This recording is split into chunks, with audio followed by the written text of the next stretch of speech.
আসলে রক্তের সম্পর্কের সাথে কোনো কিছু সত্যিই তুলনা হয় না। সেখানে রাগ, জেদ, ইগো সব কিছুই মনে হয় এক নিমেষেই শেষ হতে পারে জাস্ট এই রক্তের টানে হয়তো।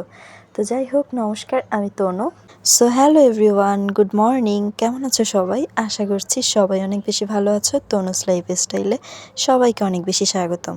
তো সকাল সকাল উঠেই রেডি হয়ে আমরা চলে যাচ্ছিলাম বৌমনিদের বাসায়। আর সেখানে আমি আর বড়দা ফার্স্ট টাইম যাচ্ছি, বাকিরা গিয়েছিল, কিন্তু আমি কখনোই যাইনি। আর দাদা যেহেতু দেশে থাকে না, তাই তারও যাওয়া হয়নি। তো আমরা ফার্স্ট টাইম যাচ্ছিলাম। তো এই যে যেতে যেতেই এই ব্রিজটা পড়লো, আর এত বেশি সুন্দর, দেখো আমি ভিডিও না করে পারলাম না। আর ওই যে দেখো মাঝ নদীতে একটা নৌকা, কি সুন্দর লাগছিল, জাস্ট ভিউটা অস্থির ছিল সামনাসামনি দেখতে। তো যাওয়ার পর এই যে জেঠু আর তার ভাই মেয়ে তারা কেক কাটছিল, এরপর কেক খাওয়ার পর্ব চলছিল।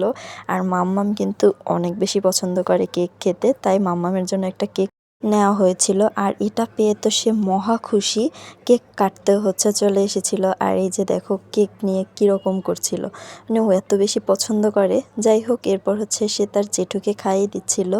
এই যে কি সুন্দর লাগছিল, এই মোমেন্টটা জাস্ট সত্যি অসাধারণ ছিল।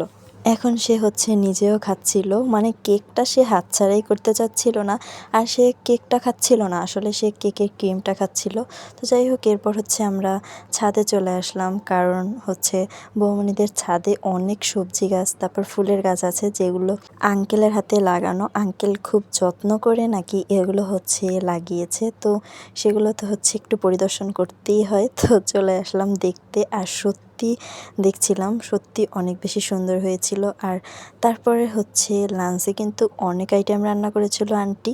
তো যাই হোক, খাওয়া দাওয়ার ভিডিও আমি ক্লিপস কোনো কিছুই নিতে পারিনি আসলে, কারণ অনেক বেশি টায়ার্ড ছিলাম। তো যাই হোক, এরপর চলে যাচ্ছিলাম। আর এখন গাড়ির জন্য ওয়েট করতেছিলাম আমরা।